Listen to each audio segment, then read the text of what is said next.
So yeah, I'm leaving the gym, but even when I'm at the gym, this story's still in my mind. I've read this story many times, but when it's something sticks like that, I know it's God just wanted me to go back and read and study, because it's something from that he wants me to get. So my pastor has been in the book of John for a couple of weeks, and I think 2 weeks ago he covered John chapter 4. It's the story about the Samaritan woman going to the well. So before I even deep study, I'm just gonna say what I got from it before I deep study, and then come back and say what I got from it after I deep study. So the Samaritan woman was going to the well with an empty bucket but a vessel full of sin. Little did she know she was going to run into somebody that could fill her bucket and clean her vessel. So she goes this and it just reminds me of like when we go to church. The woman just going to get some water, but sometimes we go to church just to hear a word, and you never know what you're gonna get out of it. You go in just looking for the word. You done got healed, set free, and delivered. You never know what's gonna happen.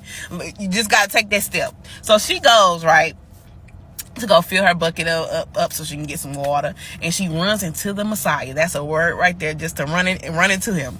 And Jesus has been traveling, so he's there, and he asked her for a bucket of water. Now keep in mind, this is the Messiah, this is the living water. He can give water if he wanted to, but sometimes God will literally test us. We'll see somebody on the street corner thirsty, hungry, and maybe sometimes it'd be a test from God just to see, especially if you got it, just to see if you gonna give it to him.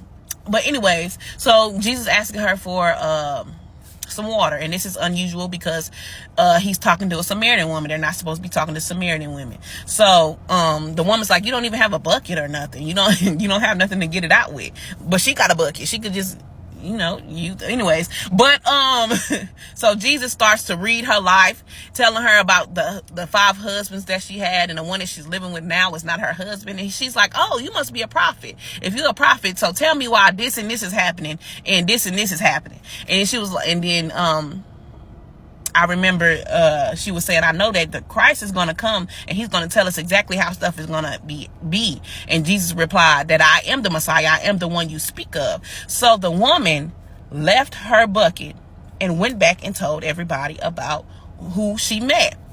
And that is such a good word, because she was going just to fill her bucket. But she didn't even leave with the water. But what she left with was much better than what she came for. Who is calling me?